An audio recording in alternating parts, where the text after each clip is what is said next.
उत्साह टिकून ठेवण्यासाठी या रानभाज्यांचा अमूल्य असं योगदान आहे. हा रानभाजी मेवा आणि रानमेवा हा आरोग्यासाठी एक खास करून देणगी आहे. माझं सर्व ग्राहकांना आणि आलेल्या सर्वांना विनंती राहील की या रानभाजी महोत्सवात यावे आणि आपण ह्या श्रावण मासी पिकणारा रानभाजीपाला निश्चितच आपल्या आहारात सेवन करावा. तर किती वाजेपर्यंत सुरू असणार हा रानभाजी महोत्सव आपला सकाळी 10 वाजेपासून ते हे रानभाजी जोपर्यंत आहे तोपर्यंत आपला हा राहील आजचा दिवस. ह्या उद्देश एकच की रानभाजीचं महत्त्व कळावं आणि ते आपल्या आरोग्यात यावं याच्यासाठी हा जनजागृतीपर मेळावा आपण कृषी विभाग, आत्मा कृषी विज्ञान केंद्र आणि रोटरीमार्फत दरवर्षी आयोजित करत असतो.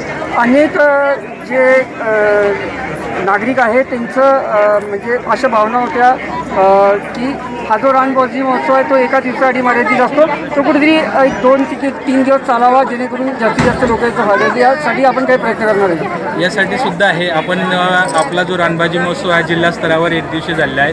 असेच रानभाजी महोत्सव आपल्या तालुका स्तरावर ह्या पुढील आठवड्यात आपण आयोजित करत आहोत, जेणेकरून जे ग्राहक आज रोजी किंवा जे व्यक्ती आज शहराला येऊ शकलेले नाहीत त्यांनी तालुका स्तरावर येऊन तालुकास्तरीय रानभाजीचाही आस्वाद घ्यावा.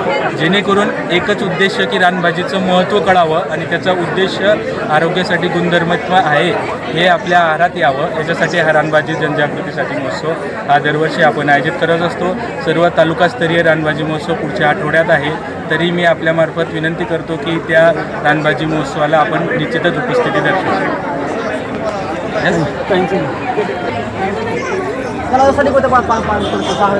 काय सांगाल, आज आपण पालकमंत्री महोदयांच्या समोर सुंदर असं आदिवासी नृत्य सादर केलं, नेमकं काय सांगा?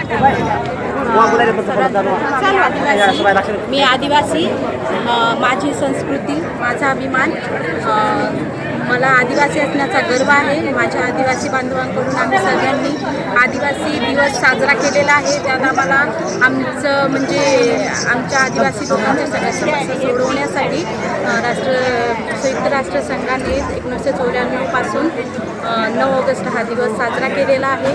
त्याच्यामुळे आम्ही सगळा आदिवासी बांधव सगळे एकजूट होऊन हा आदिवासी दिवस साजरा करतो आणि खूप म्हणजे आनंदाने आम्हाला हा दिवस साजरा करावासा वाटतं, कारण ह्या दिवशी आम्ही आमच्या हक्कासाठी लढू शकू असं म्हणजे आम्ही सगळे संघटित होऊन हा दिवस साजरा करतो. आज जे आपण नृत्य सादर केलं त्यात काय काय प्रकार होते?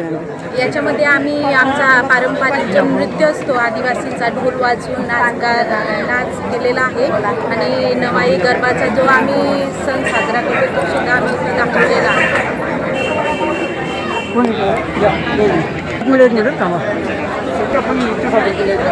आज रानभाज्या महोत्सवाच्या कार्यक्रमामध्ये हा कार्यक्रम एकदम जोरात पार पडला. या ठिकाणी कलेक्टर महोदय, पालकमंत्री, या कृषी विभागाचे सगळे डिपार्टमेंट मिळून हे कार्यक्रम राबवण्याचा प्रयत्न केला.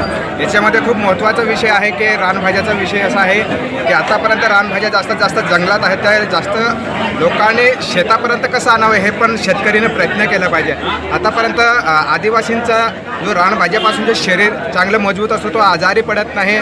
त्याच्यापासून जे बांबूपासून वस्ता म्हणतात व खटाया भाजी म्हणतात, ह्या सगळ्या आदिवासींना जास्तीत जास्त रानभाज्याचा उपयोग करून आजपर्यंत त्यांना कोणताही आजार लागत नाही. म्हणून सगळ्यांना आमचं आव्हान आहे की रानभाज्याचं जो चव आहे ते घेतलं पाहिजे. या ठिकाणी आम्ही रानभाज्याचं सुद्धा जेवण तयार करून आणले, तर या ठिकाणी पत्रकार बंधूंनी व साहेबांनी आमच्यासोबत जेवण करावं ही आमची अपेक्षा आहे.